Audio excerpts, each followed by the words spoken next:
Golden Age of piracy, they call it now. The mighty British Empire held to ransom by a rabble of thieves.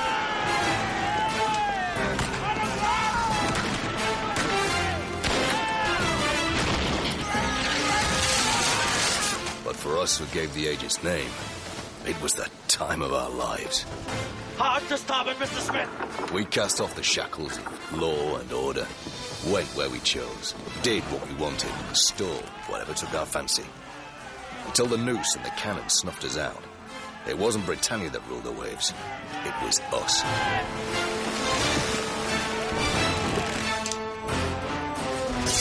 To the governors and traders trying to build an empire, we were a threat. To the blue bloods of London, New York, Boston, no one was more hated than the pirate captains who were stealing their gold. Barrows, Burgess, Jennings, Hornigold, and of course, the man who changed my life.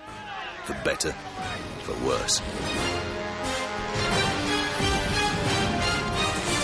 They say he was born Edward Teach in Bristol 40-odd years ago. To those of us who served under him, he was just the captain. To the poor souls that encountered him, he was Blackbeard. Cannon, if you please. Number 3! One across our bow! Not a man you cross in a hurry, nor forget. Who's to say the devil does not exist? Hey, come on!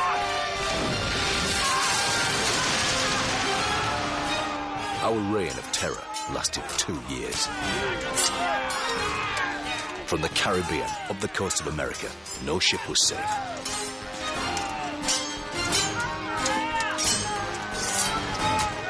We took over 40 vessels, and Teach became the most feared and famous pirate on the high seas, just as he wanted. Small wonder the powers that be vowed to crush him. Bloody fools. You can kill the man, but you can't kill the legend.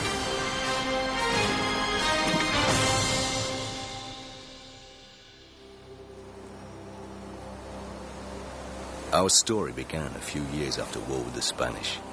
With the fighting over, thousands of loyal sailors who'd served Her Majesty Queen Anne as privateers were cast aside. The Royal Navy deemed them surplus to requirements and sent them on their way. It was an act they would come to regret. They knew how to sail, they knew how to kill. In less than 2 years, many of them knew how to steal. I was one of them. My name's Hans, Israel Hans. I first met Edward Teach in the Bahamas. I was serving as ship's master under one of the less savory pirate captains in the Caribbean. Run up a flag. Let them know Charles Vane has arrived. Run up a flag, Mr. Sharp! We made a home for ourselves on the island of New Providence. It offered food, shelter, and easy pickings. We were in the heart of the trade routes, which teemed with ships bound for Europe or the colonies of the New World. It was London's job to protect the trade ships. But London was 3 months away. We were outlaws, living as we wanted according to our own code. Everyone else was building a kingdom. Why not us? But the milords back home weren't going to sit back and let us bleed their cash cow dry. Our new King George, a German by birth, may have known little of the English tongue, but he knew what piracy meant soon enough. Rumour was he would send a fighting force to crush us once and for all. For my part, I'd have been happy to make myself scarce. But then I met Edward Teach. So, gentlemen, our bold and gracious Majesty is going to send out his navy to teach us table manners. Well, let him come, I say. He doesn't scare Charles Vane. How about you? Teach. You afraid? Fool that says he's not afraid of the King's Navy. And it's a coward who says he is.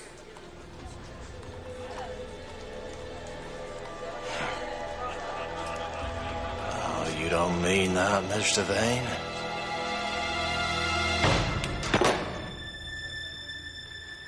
Pirates don't shoot each other. You touch me again, Mr. Hands, and it will be the last thing you do on this earth. There's more to life than killing, Captain. Come, Teach. Share a drink with us, else we'll be sober tomorrow. I'll drink alone tonight, thank you. Sometimes it's hard to tell between a man and the myths that surround him. Never more so than in the case of Edward Teach. He was unusual among pirates for two things. He was as clever as he was cunning, and he knew the limits of violence.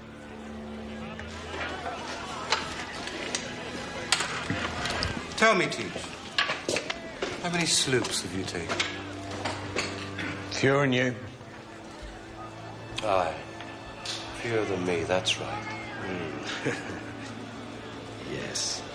And that's how it will stay. Maybe.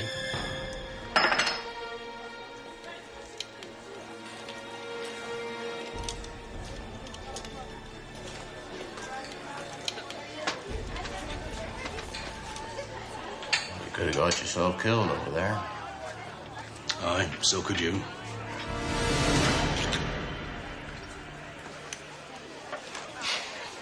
I could do with a man of your sorts. What sort of man am I? The kind of man who could stand up to the likes of Charles Vane. He's a good pirate. But not a good captain. Charles Vane wants only two things: money and power. What about you? What do you want? Me? I just want to be remembered.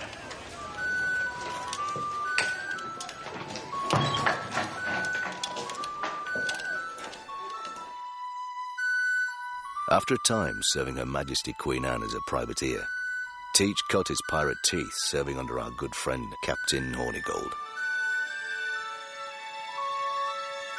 Before long, he had his own command. The story of Edward Teach was coming to an end. The story of Blackbeard was about to begin. She may be small, but she'll run fast with the wind on the quarter. We just had her careened. New shades, new shrouds, and the finest crew from Barbados to Boston. Isn't that right, Caesar? There's Black Caesar. He was on a slave ship bound for Florida when we found him. You're a long way from home. This is my home. I gave him his freedom. He gave me his loyalty. You don't talk so much. Pirates are first and foremost sailors. Black, white, men, children, aye, women even. It's the sea that binds us together, whether of low birth or high. This here is quartermaster, Mr. Howard. Delighted, I'm sure. Lord Howard in a past life, so he says. And Morton, chief gunner.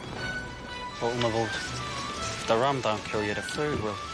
You might think pirate captains put themselves in charge, but you'd be wrong. The Royal Navy has its rules and regulations. We have our code. The captain is elected by his crew. He must be strong, fair, and successful. If he fails, he faces mutiny. And there's always someone ready to step into his place. I told you to scrub it, not sleep on it! And that there is Mr. Gibbons. He's a man of narrow interests, but useful with a blade in his hand. Most of us joined our first ship early in life. Run away as children or press ganged for the Navy. And once you get a taste for a life at sea, life on land has no taste at all. Back then, we knew little and cared even less for those whose fortunes we were ruining. They were just names bandied about and mocked over a mug of rum. But all of us knew of the governor of Virginia and how he hated us. We were filthy vermin, and he made it his personal duty to destroy us. I hope your lordships will judge it necessary to attack those pirates in their quarters before they grow strong. Correct. Before they grow formidable. His name was Spotswood, Alexander Spotswood. He ruled the roost in one of the richest colonies in the New World. Virginia had everything you needed to get rich fast and stay rich long. Goods, deep-water ports, and ships. They also had the protection of His Majesty's Navy. Captain Brand. Allow me to introduce Lieutenant Maynard. He has recently arrived from England. Welcome to Virginia, Lieutenant. We need of any help we can get. I shall do whatever is in my powers, Governor. The empire we have built is being enslaved by a rabble of bandits. They say that the king is going to issue an edict to put an end to piracy. An edict? We don't need edicts. We need action. They say he will send a governor in person to the Bahamas. We may not arrive for over a year, by which time our trade will be crippled. Permit me to remind you, Governor, that you have 2 of His Majesty's ships here to protect you. I don't just want protection. I want someone to hunt them down. We're doing all we can. Captain Brand, may I remind you that you have as yet to capture a single pirate. We have earned our wealth by honest means. I will not allow those godless fornicators to steal it from under our noses.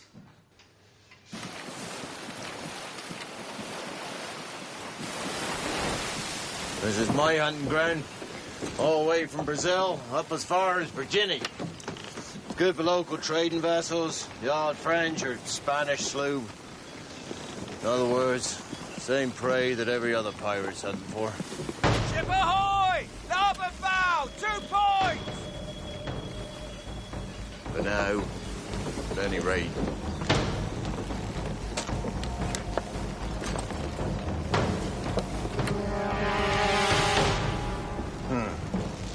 Sloop. Very game, I'd say. Let's see what you can do, Mr. Hans. 2 points port. 5 leagues, Mr. Gibbons. Make sail. Out of sheets! Helm a port! Ready bound!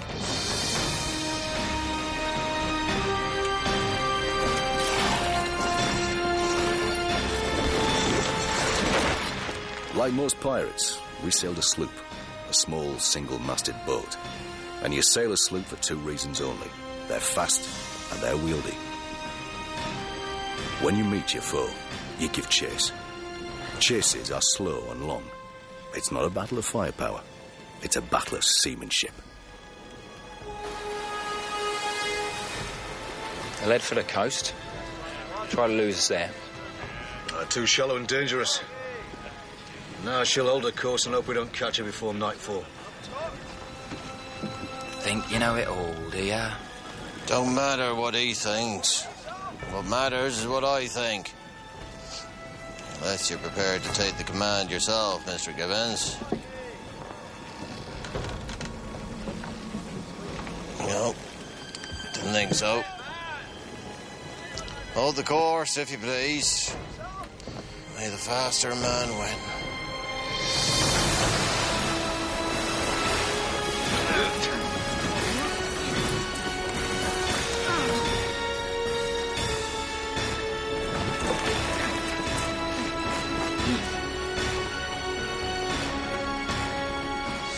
Once you've cornered your prey, you have 2 tactics open to you.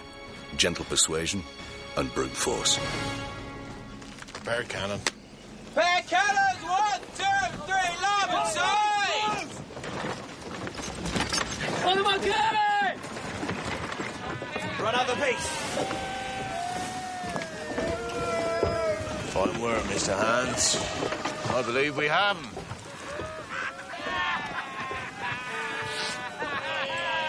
Frenchies, are they? They'll be wetting their britches soon enough, eh? Cannon 3! Fire!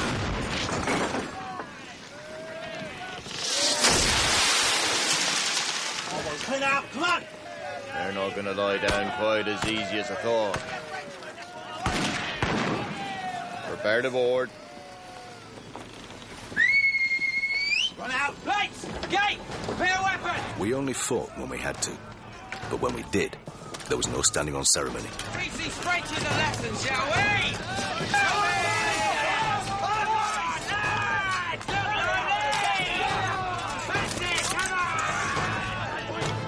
Bring her inside, my lord.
What's the matter, Mr. Hans?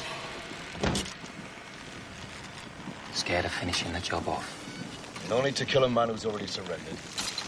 You're right.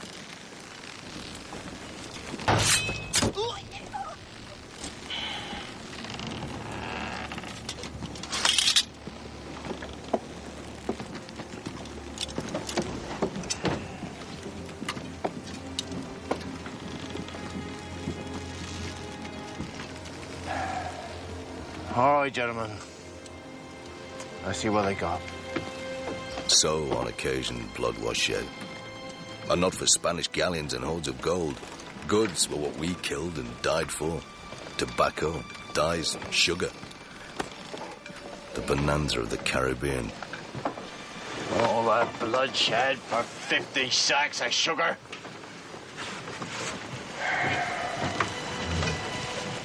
I have gone about as far as I can go. What, you mean to stop? No. No, I mean to start. Sooner or later, they're going to come and hunt us down. If I am to die, I will not die a petty criminal who's only claim to fame. There's a few sloops and a bag of sugar. Gentlemen, get all the muskets, pistols, cutlasses, and ammunition. Let's go! All right, boys, you heard the captain. Let's move! Rich colonies, such as Spotswood's precious Virginia, suffered at our hands. But it was a different story in backwaters like North Carolina. They had no money, few goods, and few ships. So when it came to trading partners, they had no choice but to deal with whoever offered themselves, namely pirates. The man with half a hand on the tiller was Governor Charles Eden. Mr. Mosley, I have the situation under control. North Carolina is the laughingstock of the British Empire. And as long as you allow these pirates to do as they please, that will remain the case. Mr. Mosley, I will deal with any pirate who enters North Carolina waters. Your so-called dealings are encouraging them, not stopping them. Ah, Mr. Knight. Mr. Knight, you know Mr. Mosley, of course. If you would excuse us, matters of state to attend to.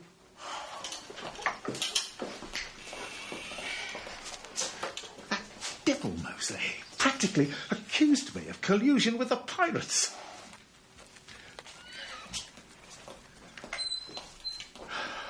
You have some news for me?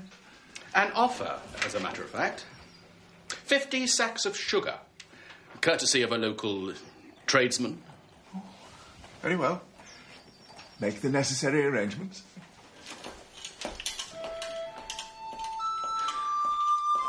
The real lifeblood of the New World was of the human variety. For every white European that crossed the Atlantic, there were 7 black African slaves. Slave ships were usually heavily crewed and heavily armed. The Concorde was such a ship, under French flag and bound for Martinique. Her captain was a certain Captain Dossé. And on board was a young lad who I've good reason to remember, the cabin boy, Louis Arrow. According to the pirate rulebook, and believe me, there was one, you wouldn't normally attack a ship of the Concorde's size. French. Slave ship, most likely. But for someone as impatient and ambitious as Edward Teach, this was a rule simply begging to be broken. Your orders, Captain. I don't suppose she left port without the odd casket of gold on board. Captain. No, we give chase.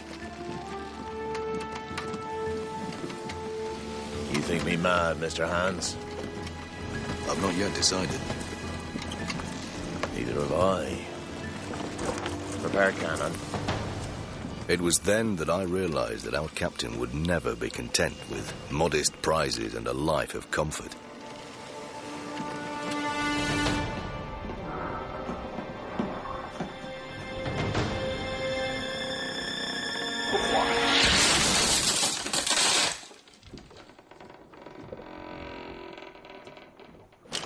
In the prize ship. Whatever next. Prepare the men for boarding, Mr. Hans. So she merits the effort. Oh, she's a slave ship, all right. And after 2 months at sea, most of the crew will be diseased or dead. And those that aren't, there'll be no mood for a fight. Prepare for boarding! I want every ship on the high seas to get the following message. Not one of them is safe!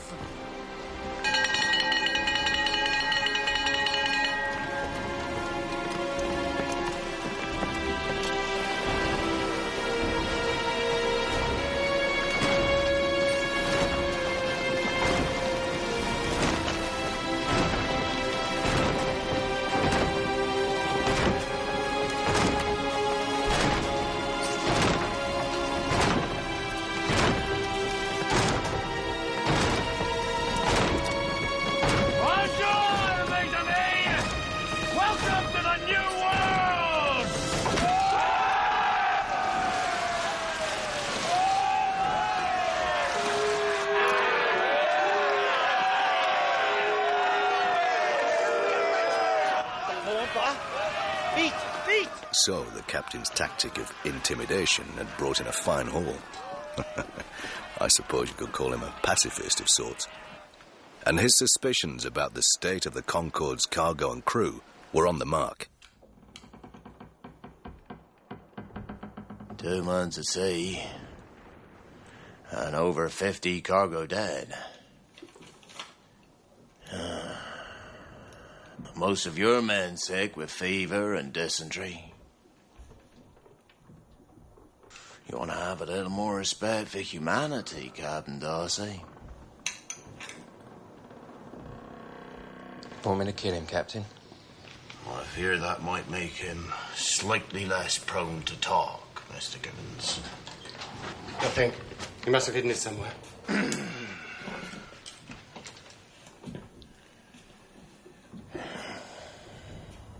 Where is it? You are nobody. Standing up to me won't make you or somebody.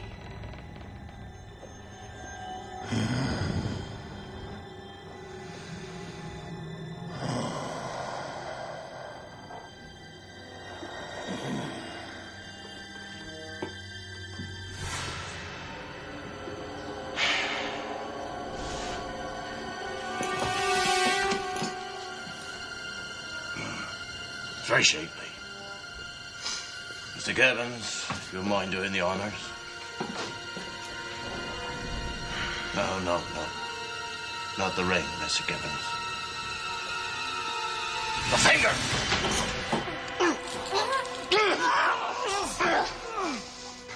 Unless you want to lose the other 9, you best tell me where is the gold. Huh? Boy, Lord! Captain. Oh, well. It seems young Frenchy here, showing us where the gold is after all. My lord, would you? A handsome ship.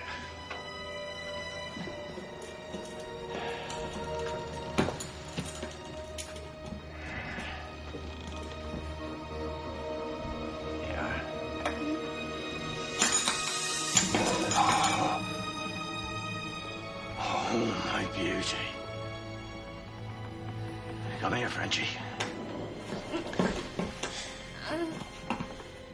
Touch it. Hold it in your hand. Tight. That's it, see?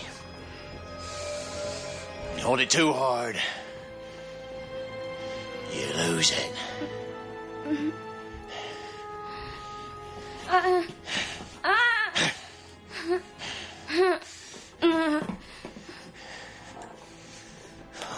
20 pounds of gold dust. That's what we found on the Concorde. The captain took the lot. Not just the cargo, but the ship itself. And several of its crew chose to join us. One of them was young Louis our own. Frenchy, as we called him. How old are you, Frenchy? 15. Tell me this now. Is it true the Frenchy people? You, French, we people, manger. Stop your stupid talk. You all right, Frenchy, you are.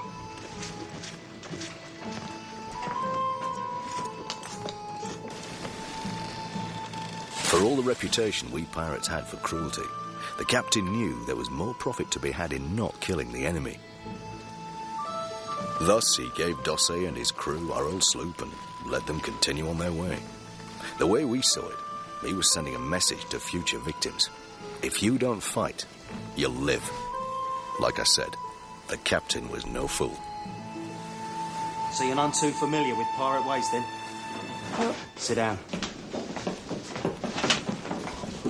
Right, here's how it is. No stealing, no disobeying orders, no desertion, no smoking on this gun deck, and no women. Why not, please? Because they're like a loose cannon, only worse. You know what happens when there's a loose cannon, don't you? No, not that now. Oh, you two. That's enough of your plotting. I know. Mr. Gibbons, I'm just teaching young Frenchy here how we do things. Yeah, well... You tell him that wherever he is, whatever he's doing, I'm watching him. He says he likes you. Right. This here, 12-pounder. There's hardly any record of ships that size being taken, and never in so bold a manner, with scarce a shot being fired. The captain was beginning to make his mark.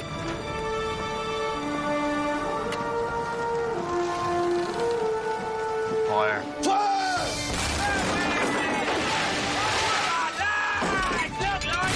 In the next 3 months, we took 8 more vessels. Many with nothing more than a warning shot.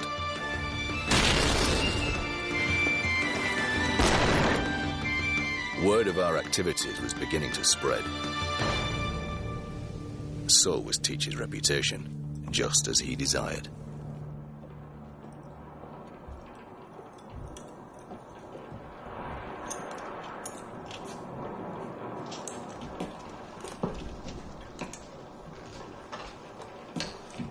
Try reading a history book, Mr. Gibbons.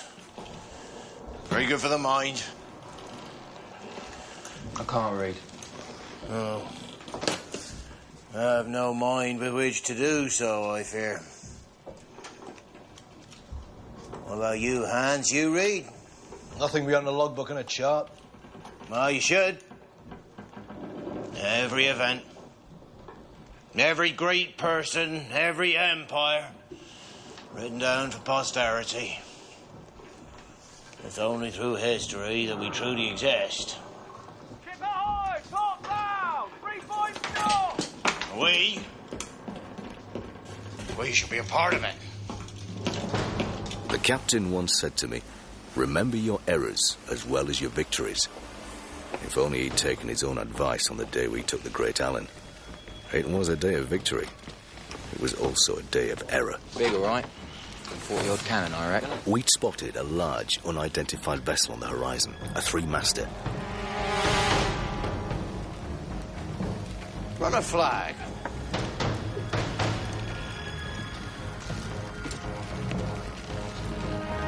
Let's be British for a while. Supposed to take it? Let's say, shall we?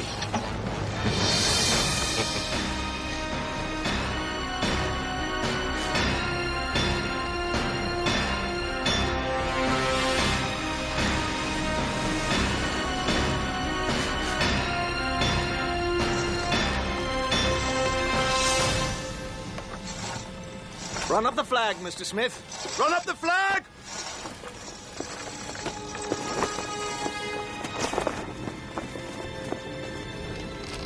They're British, it seems. Could be the Great Allen. From Boston? Aye.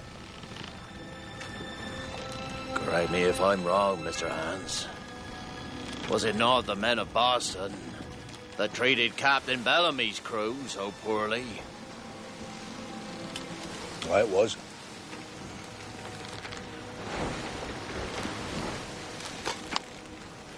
Imagine that. You have the misfortune of being shipwrecked. And when you're found, it's by a vessel from Boston. Your saviors, you suppose.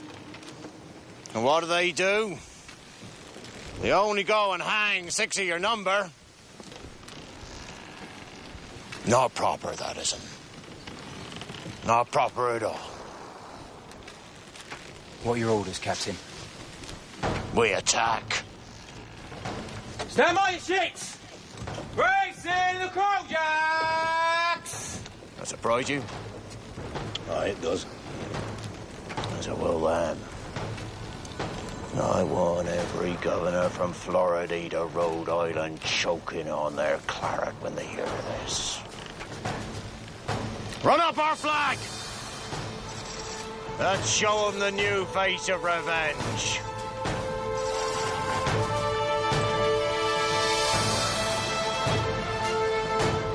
Pirates! Bear her away to port. 2 points port. Either way, the foresail! Port!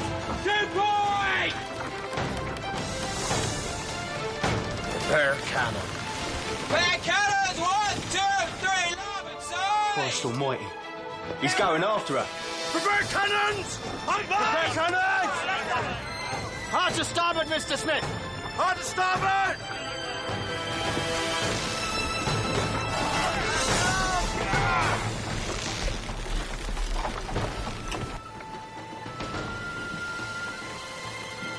Prepare cannon, Mr. Smith. Prepare cannon!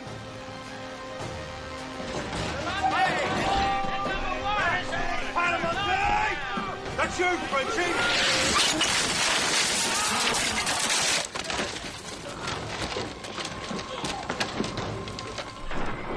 They bleeding at us.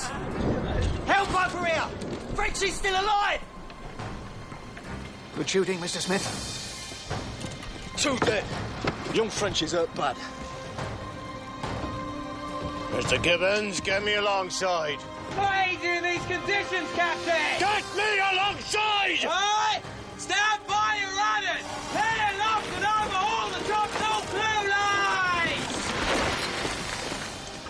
play the command, Mr. Hans. I got a surprise in store for the men of Boston. But no killing without good reason. Don't you fret. I'll not get a reputation for unnecessary brutality. Play the ball!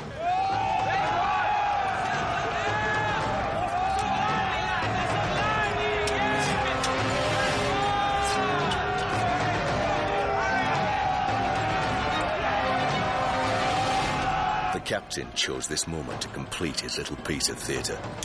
He armed himself with 6 loaded pistols. Steady yourselves, men.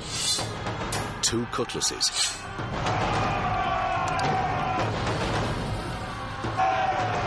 Courage and discipline. And the final touch, burning cannon fuses tucked beneath his hat. The legend of Blackbeard had finally become incarnate. Every man present, friend or foe alike, was stopped in his tracks. Tell Mr. Jones I would have some music.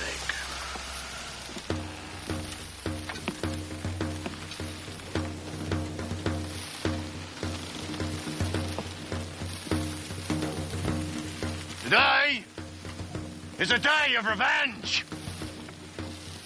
Revenge for the suffering of all those pirates that have been hanged.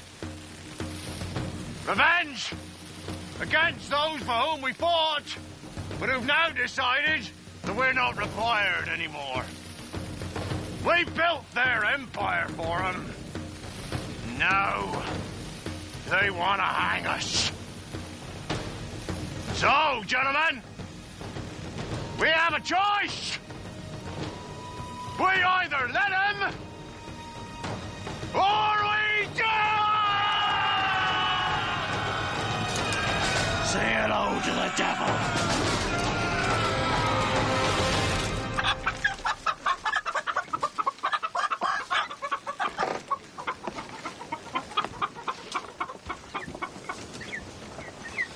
So, you thought you'd be able to hang our brothers on fire on my ship, did you? Well, body, what you are about to receive, may the Lord make you truly thankful. Mr. Gubbins, if you please. He attacked the great Allen from Boston. He has a keen sense of bravado, I give him that. And then? Reports are rather hazy. It appears the captain suffered humiliation. It is an affront to the king, to the people of the British Empire, and to me. If he can take a ship from Boston and my other ship from Virginia... I agree this is a disturbing turn of events. However... Disturbing? What this man teaches saying is that he will stop at nothing. We are none of us safe. This may interest you. What is it? The Royal Proclamation for the Suppression of Piracy.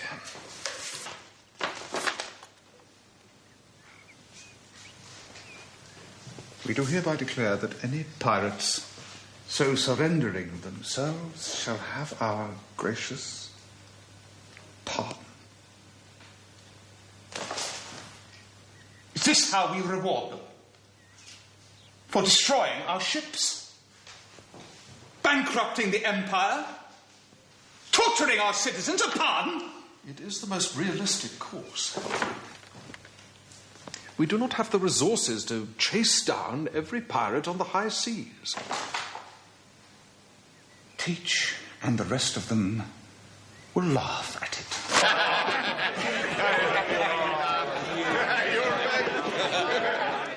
So what is my reputation? Bad. Bad? Good. Oh, gentlemen. Gentlemen, meet my new wife. She's already married. So's the captain. 13 winning. Oh, what's so funny, Morton? I was just kidding. Just kidding? Yeah. Was this a joke, was it? Yeah. Well, surely the purpose of a joke is to make people laugh, is it not? And yet I am not laughing. Well, perhaps I misunderstood the joke. Wait, why don't you tell us it again? If I find it funny, I promise you, I'll laugh. Proceed, Miss Morton. Make me laugh. I was just saying. Saying? I was just saying that you couldn't marry her because you're already married. Am I? Is that so? Yeah. How many women? 13. I'll make it 12, Mr. Morton.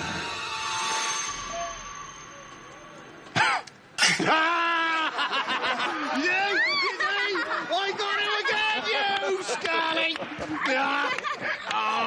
Oh, Morty, look at his face, you see it? Me! We gonna join us for a drink.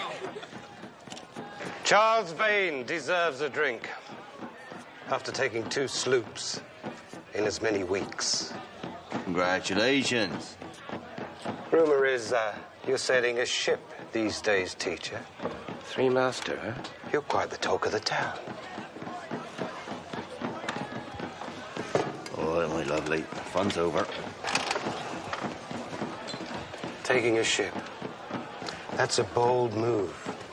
I'll give you that. I would have done so myself. But they're too,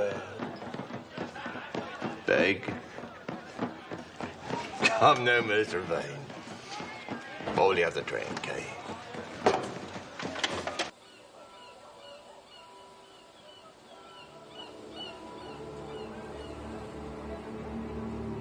Disease and injury stalked every pirate ship. We were no exception. Please. Why not? But Louis R.O. was. Secrets are dangerous things to have on a pirate ship, Frenchie. Unfortunately for you, I don't know your secret.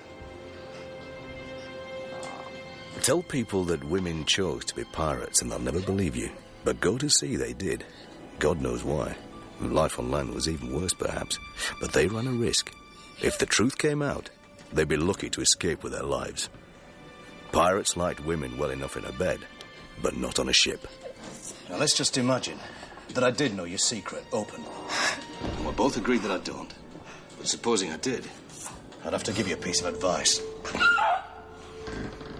If anything happens to me, you won't be safe. You must leave the ship immediately. Now bite down. Well, it's Rogers, you say? if we accept a pardon, we're free. We can all become farmers. Enchanted. Quiet life on the land. That's no life at all.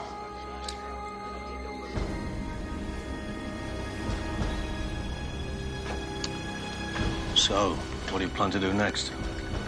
James, the king has decided the pirate story must come to an end. It falls to us to ensure the final chapter is a memorable one.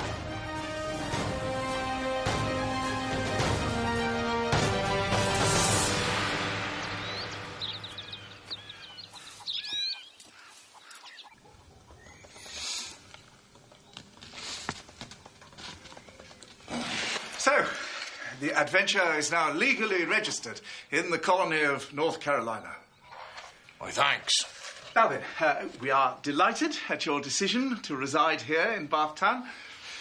Nonetheless, certain arrangements need to be made. Speak your mind, Mr. Eden. But you do well to remember, I'm not a man to be made a fool of. Of course not. No. The question is one of mutual profit and advantage. You're talking, Mr. Eden, but you're not saying very much. The governor wishes to know how you may... I know well enough what the governor wishes to know. How can I help you? Precisely. Well, you let me do whatever I like, and in return, I will help the economy in whatever way I can. Most satisfactory arrangement. One more thing. I wish to marry. Oh, well, we must find your wife. Indeed, I have one in mind. The daughter of a local plantation owner. It's a fine family. Well-educated and easy on the eye. Well, that's settled then. I bid you farewell.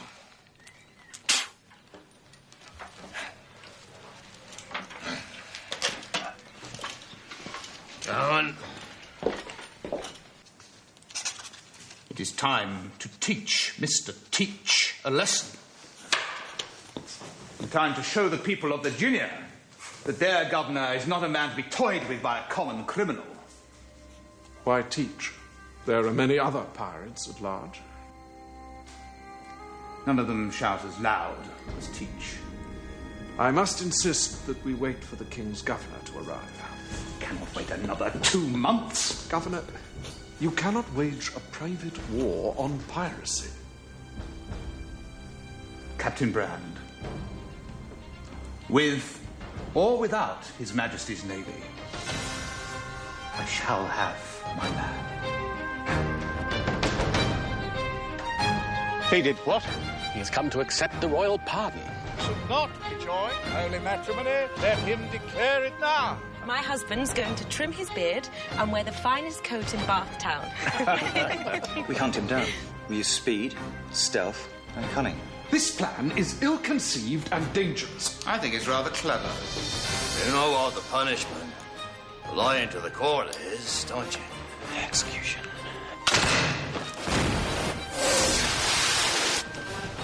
Who the devil are you? We are His Majesty's Royal Navy!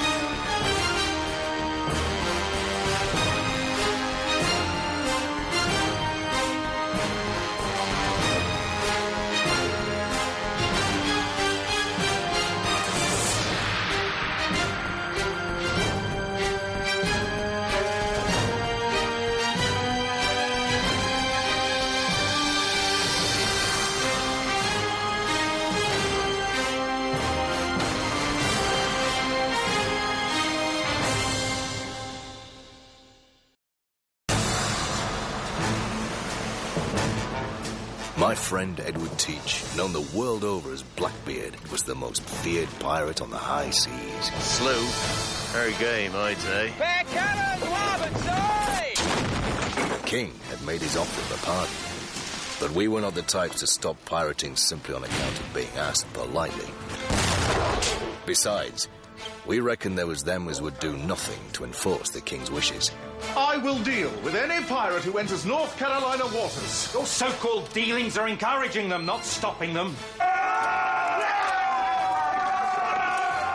Say hello to the devil. Shall have our gracious pardon. Now, our good friend, Governor Spotswood, knew full well the threat the pirates posed to the new empire. He had no faith in the king's pardon. This how we reward them for destroying our ships, bankrupting the empire, torturing our citizens upon. Show 'em a broadside, Mr. Hans. We shocked the world by laying siege to the port of Charleston. People of Charleston seem unaware of whom they're dealing with. We had the world at our mercy, but then, at the crest of the wave, the captain did what he always did, what you'd never expect.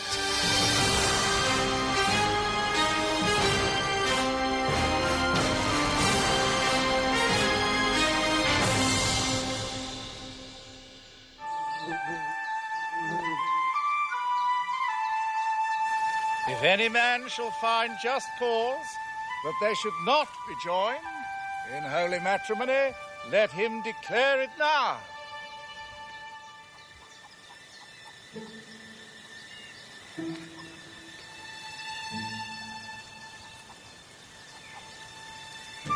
And so, by the power invested in me by His Majesty King George and the Church of England, I now pronounce you man and wife.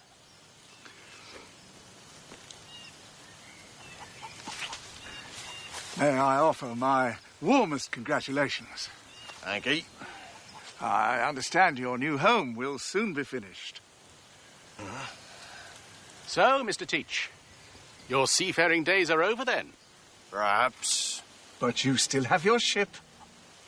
And I'm sure Mr. Teach will find occasion to make use of it, when the occasion demands. No, he won't. My husband's days among savages are over. I'm going to civilise him. I have a carriage waiting. Will you? Now, Mr. Teach. You may take what you want on the high seas, but we're not on the high seas now.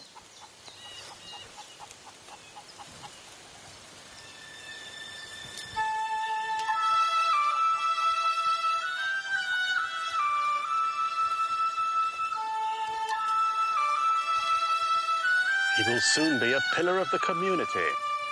We don't need pillars, we need money. So, Teach is in Bath Town, Mr. Mosley. Yes. Well, then surely we just send in an armed force by land to seize him. If he gets wind of the plan, he will simply jump on his ship and sail away. How would he find out? He has enough friends on land who will help him.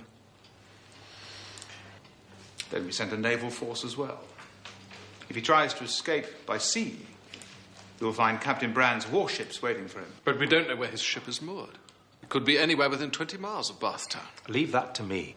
I will find his ship for you. Gentlemen, this is most satisfactory.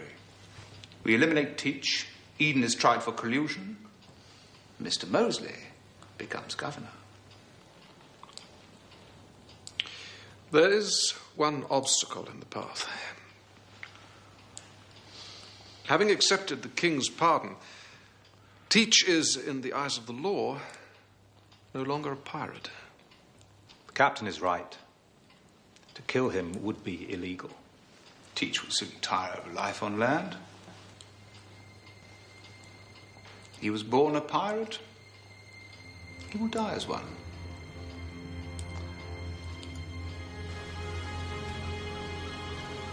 While the captain became a country squire, the rest of us were moored up at Ocracoke, a few miles away. And the unenviable task of keeping an eye on the crew was given to me. If there's one thing pirates need, it's a sense of purpose. 5 shillings says you don't throw a two. All right, I'll put this down. It's worth 5 shillings. Get on with you. If we have no one else to fight, we end up fighting each other. I mean it. Throw. And when tension's brewing, there's always those that see the chance to cause trouble.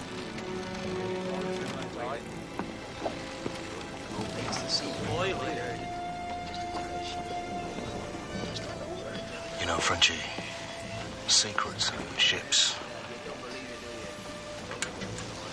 You could go now. Maybe you should. I've nowhere to go. Why did you go to sea? Liberty, escape, friends.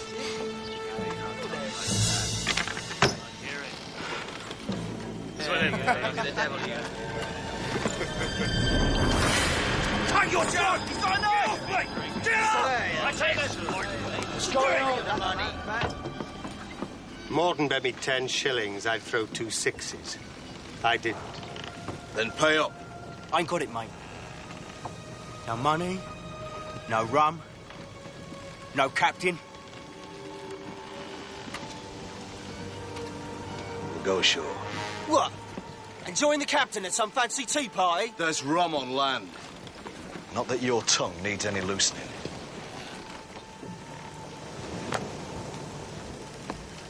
Hey, Gibbons. That's the captain's chair. Get up. She's not your ship, Mr. Gibbons. Oh, yours? I said, get up. Well, as you are so nicely.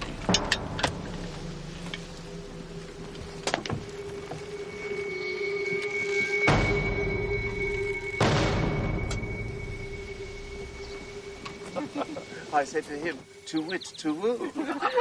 Governor, you are a wit. You bad boy.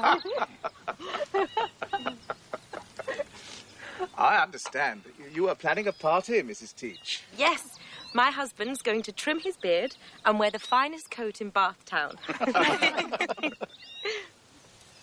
My wife is an expert on clothes, especially dresses. She has a dress for every occasion and several for none.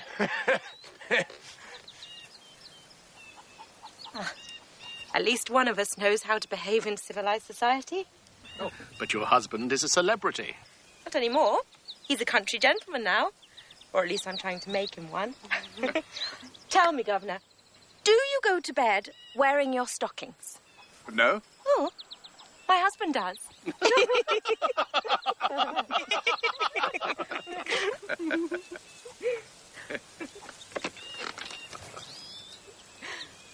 We're leaving.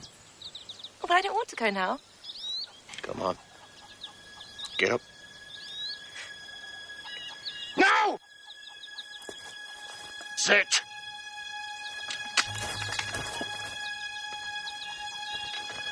Thank you for a lovely afternoon.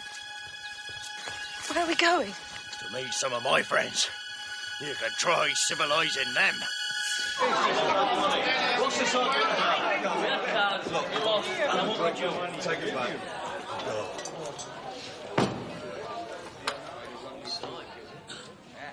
I trust you'll welcome your captain for a drink.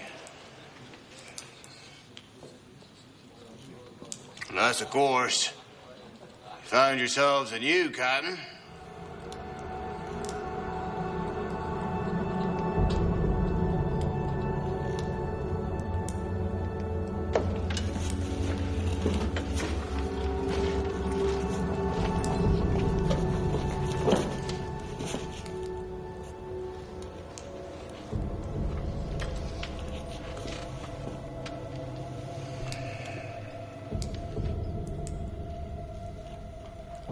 Nice piece of meat, eh, Mr. Gibbons?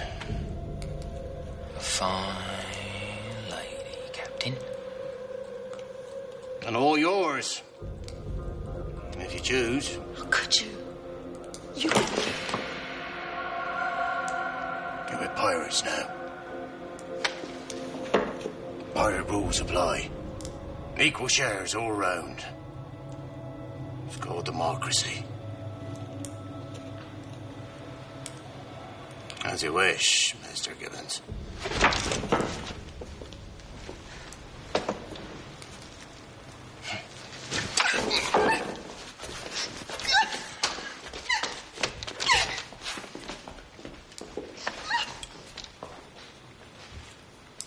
Rest of you, form a disorderly queue. Wait your turn.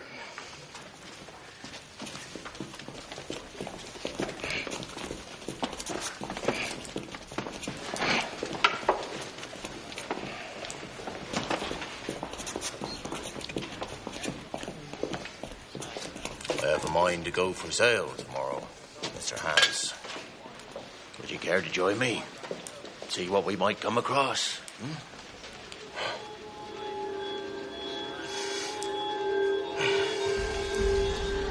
So, as soon as we know the whereabouts of Teach's sloop, we attack. Indeed. If he tries to escape by land, we shall find he'll face a small army. If he tries to escape by sea, you'll find his path blocked. He is trapped. Governor, let me express once again my grave reservations about your plan. Are you saying you will fail? Of course not. What I'm saying is, the King's governor has a plan that... Lieutenant Maynard, what do you suggest? Well, Yes?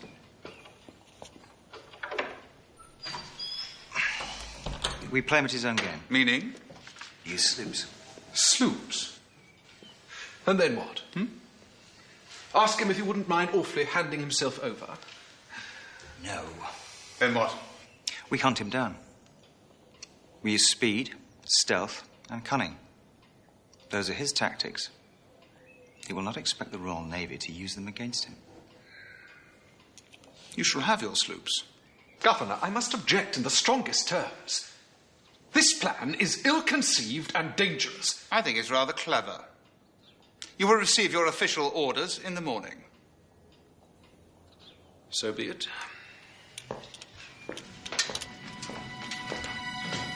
And Lieutenant Maynard.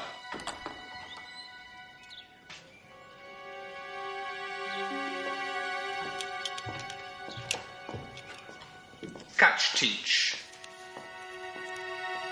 And you'll receive a share of the value of the ship. All its contents.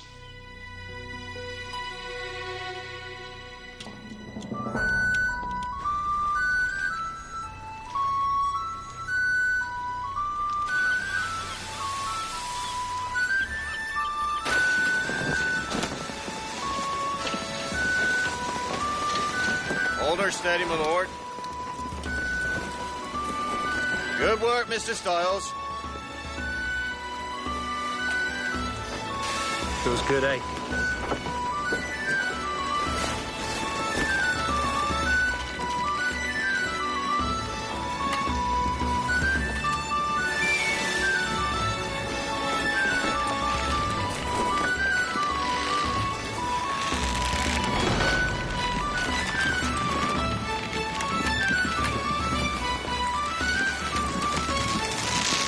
Knew I'd come back, didn't you? Aye. So did you.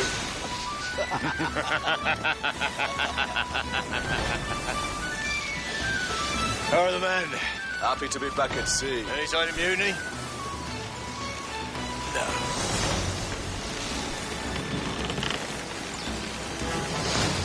Perhaps I should remind them of their station in life. Mr. Gibbons? Tell me, you've been to hell? No. Some brimstone and combustibles, if you please. Not even Edward Teach was immune to the fear of mutiny. He was always on the lookout for games to test us and enforce the natural order. And there was one in particular that tickled his fancy.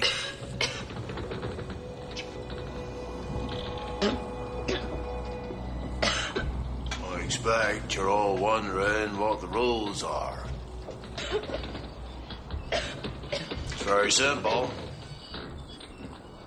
First one out's a girl. Last one isn't.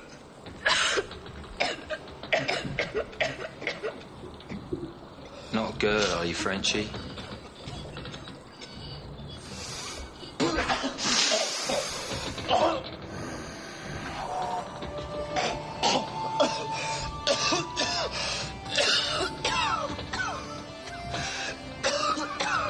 Don't worry, Morton. Yours will go down in history as a noble death. Go on. Get out, all of you. I will stay here a while and think.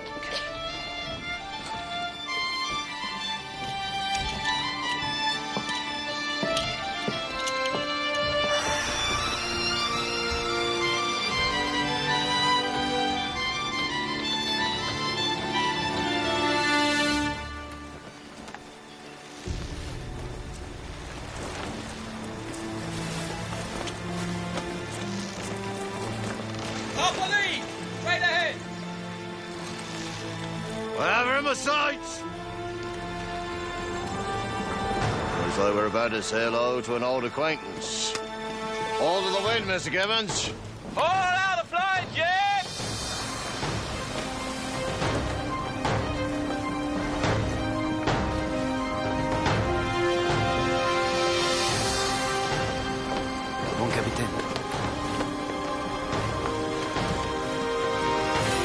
C'est lui. Oh, ça suffit.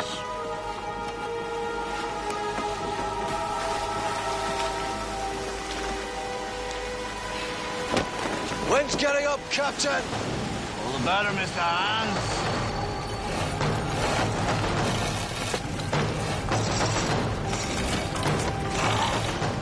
Does it? Are you sure you don't want to go back to him, French? No. Cannon free! Muzzle and blow! Right, it's us. Come on. Cannon free! Run out! Peace!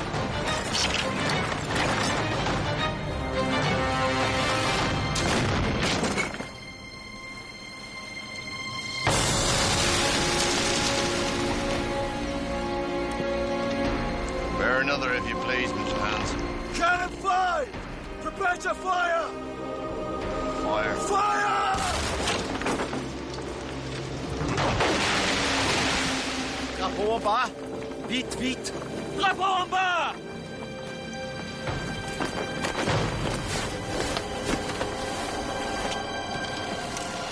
You know, as soon as the Navy gets wind of this, they'll send someone after you. No. This will go down in history as a perfectly legal piece of business. Trust me, Mr. Hans, as I trust you. So picture, if you will, our surprise when we discovered that there was no one on board. She had been abandoned. So it seems. Thank you. It was a French vessel, long way from home. One could only assume that a life at sea no longer suited them. Anyway, not wishing to deviate from standard maritime practice, we took command of the ship. Of course. And her contents? To be entrusted to you, Governor. Then strict accordance with His Majesty's law, of course. Are you not entitled to a share of it yourself? Oh. Is that so? I believe it is. Provided no one could prove the contrary, the captain could capture ships, claim they'd been abandoned, and take the spoils. And this is your crew? Aye. And the rest of them safely tucked up in bed, Governor.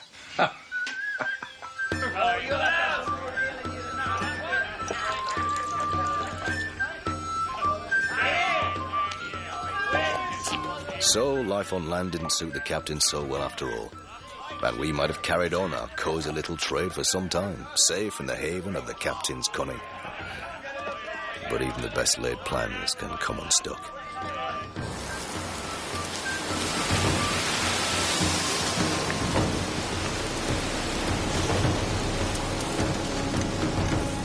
Well, now, what have we got here? I'm a very important man. I've got connections. You'll need them. Our quartermaster, William Howard, who'd long boasted of his contacts with the nobility, was captured by government officers. And who was he handed over to? Why, none other than Alexander Spotswood of Virginia. Come now. It is a simple question and requires but a short answer. Where is Teach's ship? Mr. Howard, I don't think you're fully aware of the gravity of your situation.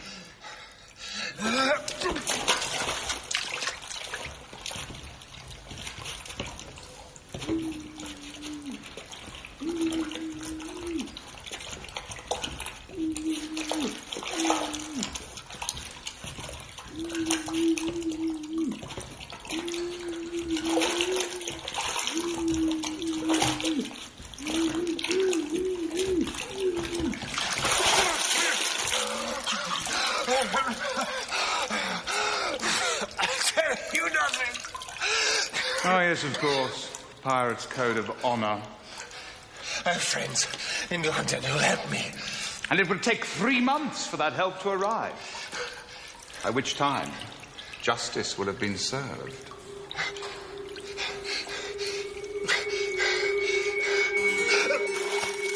A reliable source? Yes, one of his crew. Teach's ship is moored at Ocracoke Inlet. According to Mr. Mosley, he has returned to his old ways. He would have us call it trading. I call it piracy. Are your men ready? They are.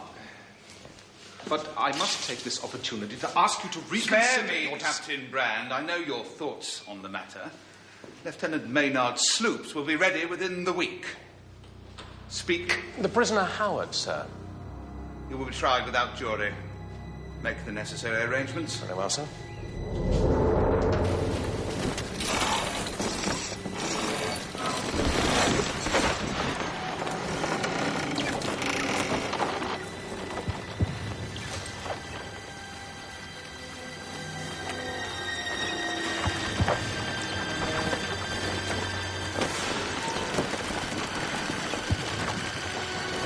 Not His Majesty's Navy. I think we're about to say another hello to Captain Charles Vane. We all know what happens when we have to meet up with Captain Charles Vane.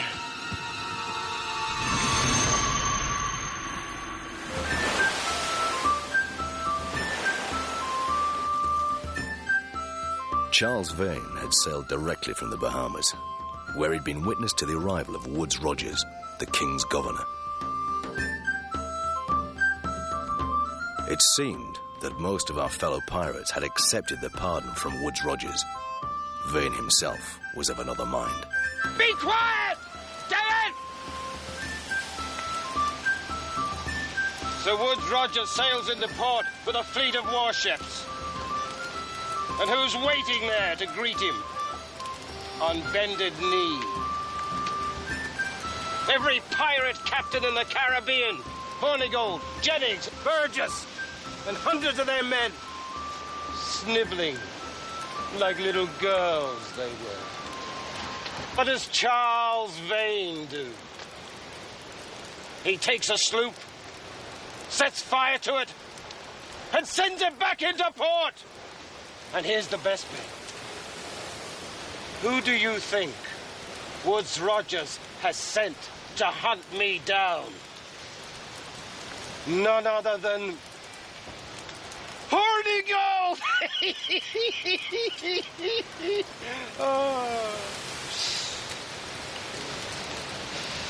Now they've brought an end to our little kingdom down there. What's to stop us building another one here? Why would I want to do that? Taking the King's pardon? I am an honest citizen.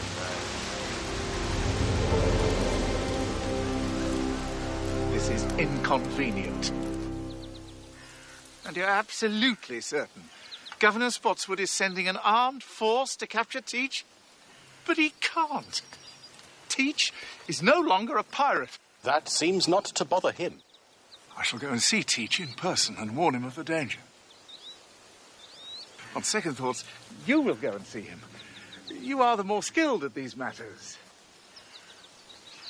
Tell him to disappear for a while. Huh?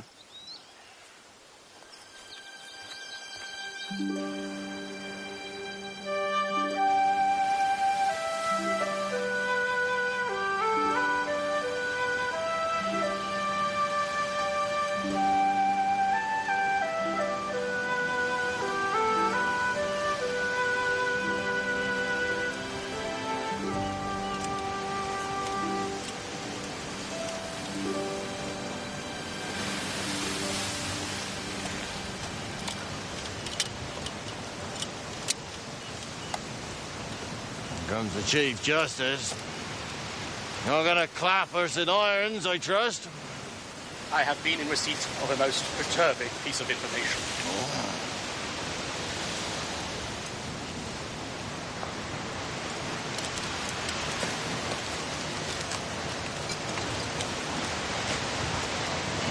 The Governor of Virginia has discovered your whereabouts and is making plans to spoil our little party. He's going to dispatch soldiers by land and a naval force to hunt you down. Hunt me down? I strongly advise you to render yourself scarce. Oh, you mean flee?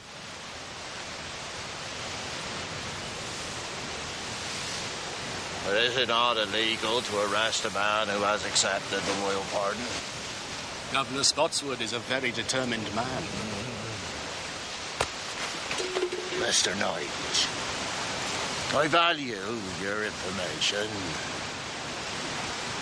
but not your advice.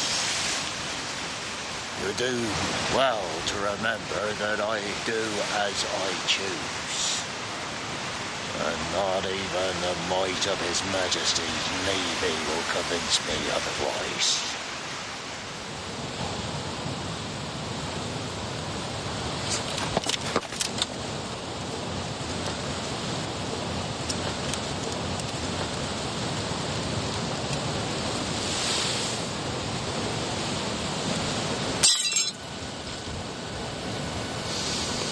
Let us repair to the tavern. You will drink alone, Teach. What about a little pirate kingdom, eh? Well, perhaps you won't be joining us after all. I have business to attend to.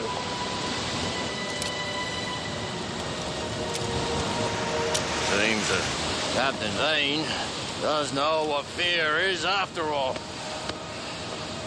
Vane left us and travelled north, but it only served to hasten his end. When he encountered a French warship a few weeks later, he refused to attack it.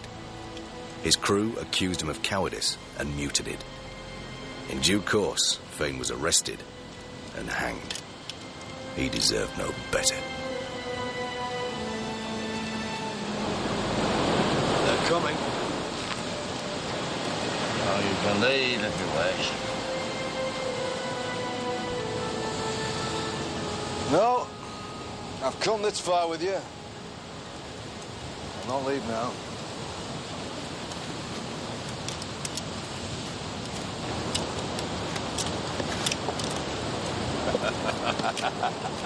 In the days that followed, Governor Eden and Tobias Knight tried again to persuade us that flight was our best course. Knight even wrote us a finely worded letter telling us the net was finally closing in. Mr. Knight is as insistent and persuasive in writing as he is in person.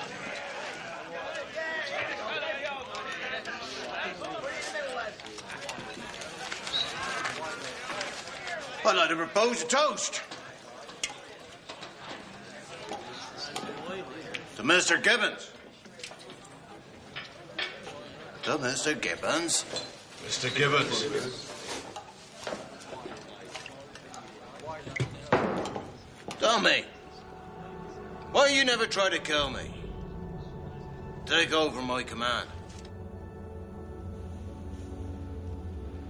I'll tell you why, shall I? It's 'cause you're scared of me. You, Mr. Gibbons, are a violent man. But violence has its limits.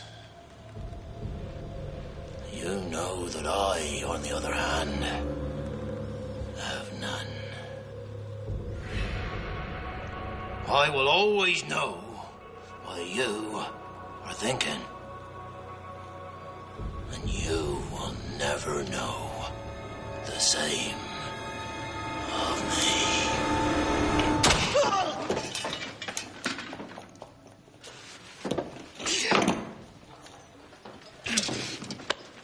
Just in case you've forgotten.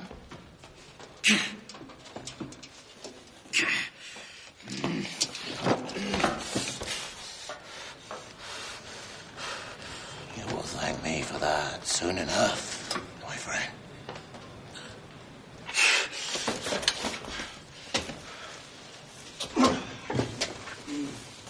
Stay away from ships, Mr. Hans.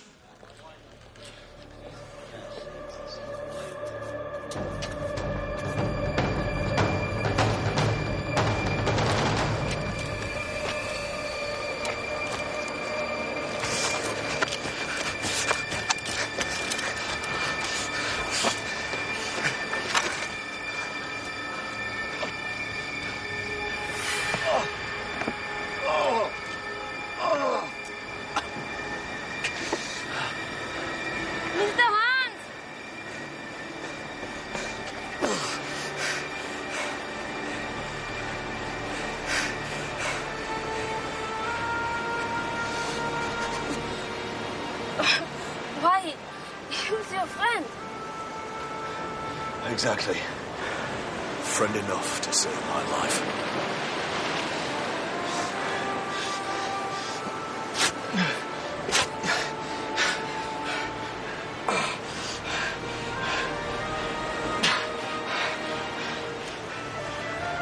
Don't go back to sea, Frenchie. Not if you want to live. Go. Go!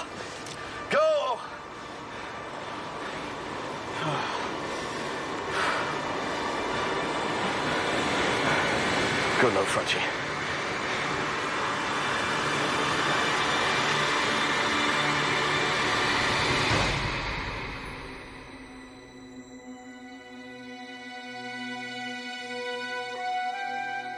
While I prepared myself for life as a landlubber, Maynard and his 2 sloops sailed south from Virginia towards Ocracoke, where the captain was moored. They were entering the Devil's Lair.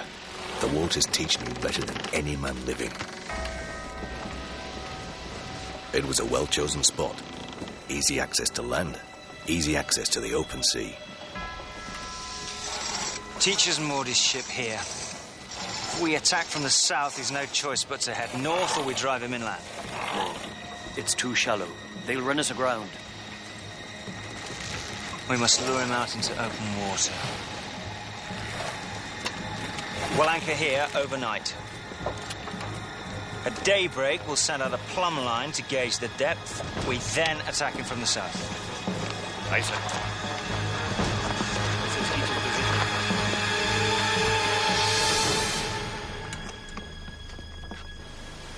The captain had only 2 choices, to flee or to stand and fight. For Edward Teach, that was no choice at all. But the question was, could he rely on his crew to stand by him? And you seriously expect us to believe that in all your years serving under Teach, you never once entertained the possibility of betraying him? Yes. I mean, no. Right, is it, Mr. Gibbons? I'm happy serving under him, if you know what I mean. Come down! Teach is a madman. He has no regard for your well-being. You remain loyal to him, and he will lead you to a certain death. Betray him, and you'll save yourself.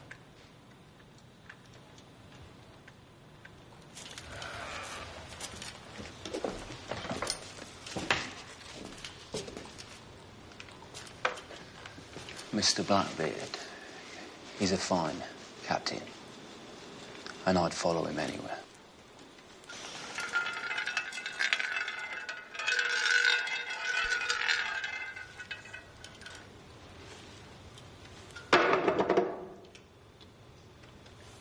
You're lying, Mr. Gibbons. You know what the punishment for lying to the court is, don't you? Execution. Aye. Execution. Usually fatal, they say.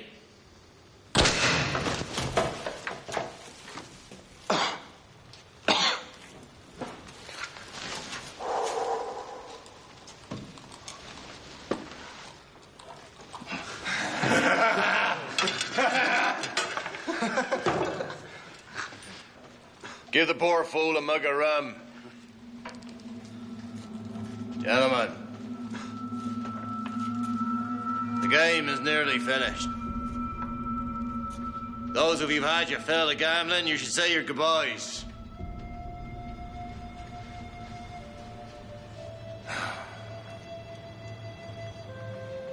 Poor blind fools. That's what we were when we started our little adventure. Poor blind fools leading poor blind lives. With death and oblivion sniggering at our heels. But whilst others were content with women, gold and rum,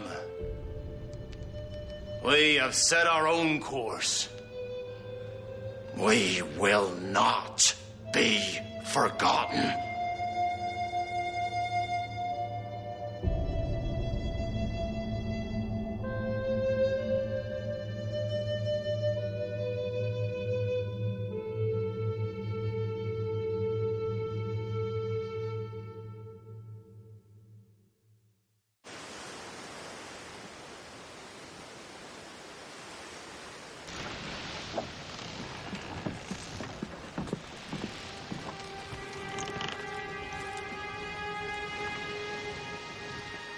It could be our man.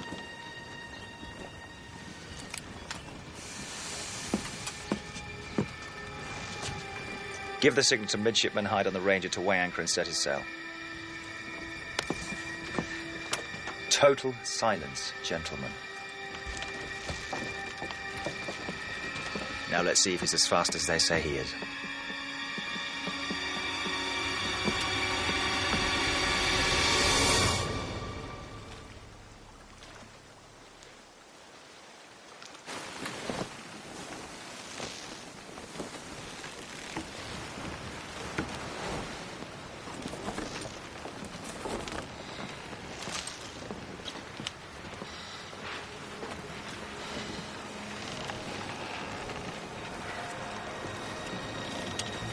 Captain.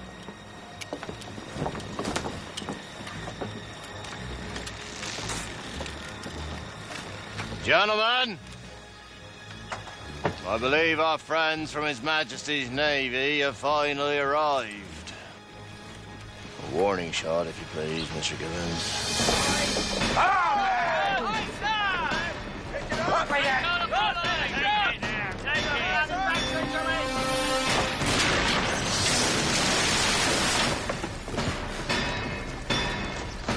They've seen us. Who the devil are you? That's our man. Identify yourselves! We are His Majesty's Royal Navy! Hoist a flag! Send signal to the Ranger. Turn to load muskets and prepare to give chase. Let's see if he can escape us. Just two sloughs. No cannon. They're brave, I'll give them that. Stand by for attack. Mr. Morton, call the anchor.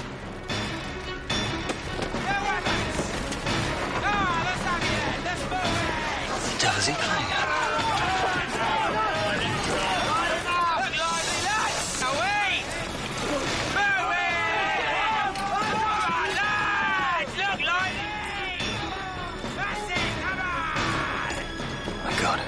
So much for him running away. He's turning to attack us. Set the mainsail! Set the jib. Set the jib! The captain's tactics were as bold as you'd expect. He knew that a lightning attack was his best chance. He would either cripple the enemy with his cannon or else drive them aground in the treacherous waters. Get some lint, stop!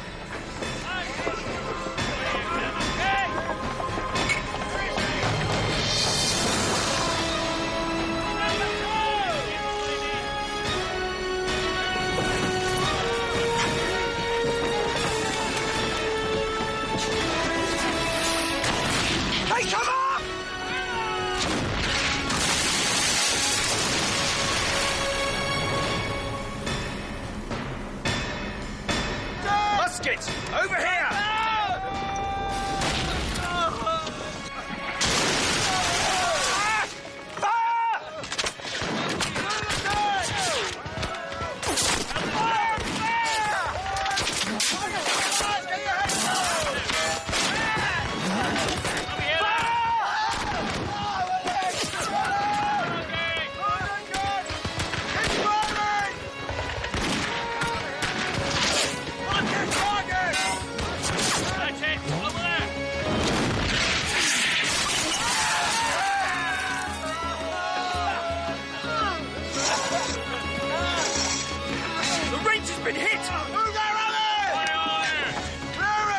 siege is stricken!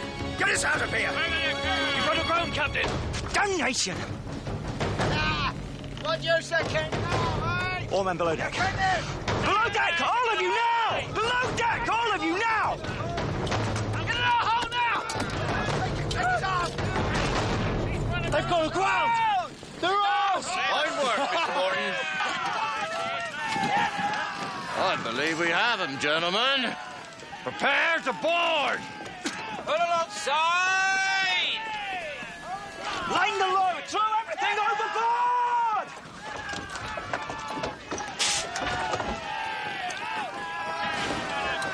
Some music, if you please, Mr. Jones.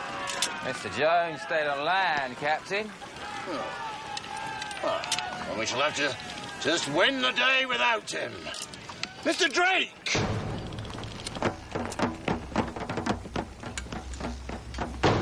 All right, gentlemen, let's finish him off.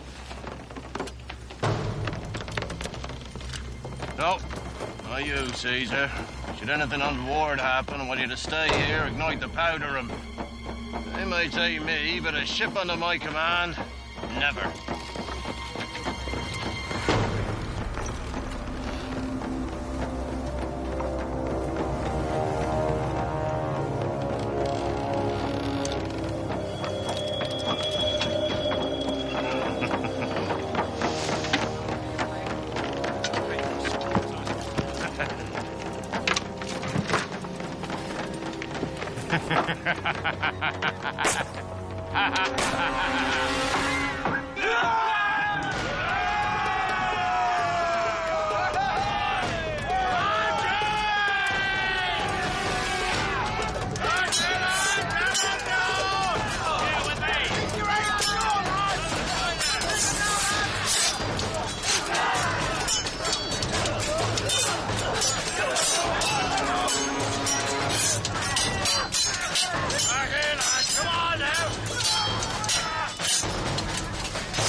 Saving the ship will not save your lives, eh?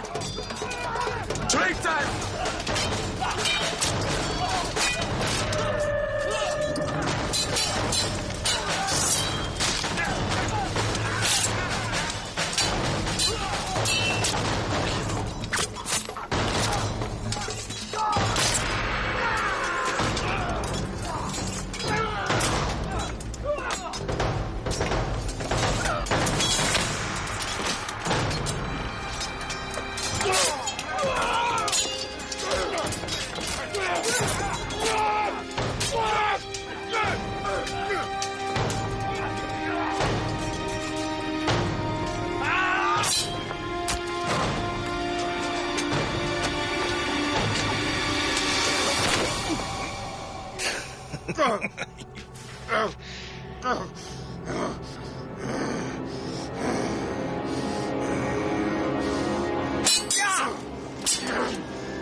Well done, my friend. You will join me in the pages of history.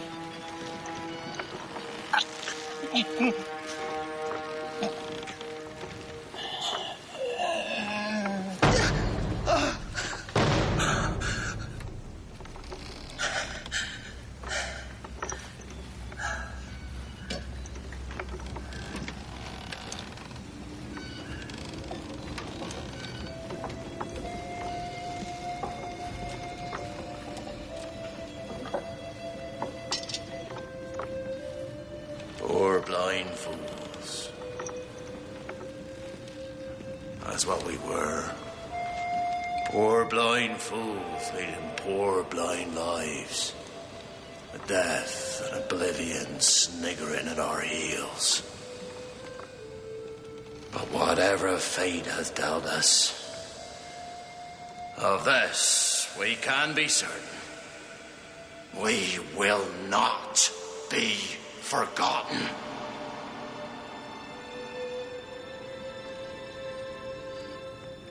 Maynard's report on the Battle of Ocracoke Inlet stated that Teach died with 20 cutlass wounds and 5 gunshot wounds. And may I remind you that if you give evidence against Teach or reveal the whereabouts of his treasure, the court of Virginia will take this into consideration in its verdict. Most of my mates were killed at Ocracoke. Those that survived were taken to Virginia and interrogated by Governor Spotswood.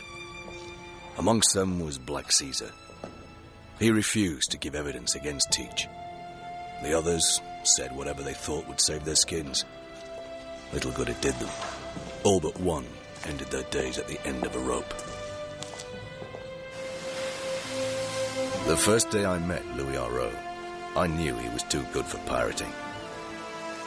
He did well to get out when he did. When she did, perhaps I should say. To the security, the trade, the people of the American colonies by the rapacious and murderous pirate Teach. Governor Spotswood spent the next year trying to convince the king that he'd acted in no way illegally in capturing and killing Teach. He remained as governor for another 3 years. Your humble servant, Alexander Spotswood. As for me, I could have stuck by the pirate code and stayed quiet. But with the captain and my mates dead, I owed them nothing. I gave evidence against them and got my pardon. I then decided to return to London.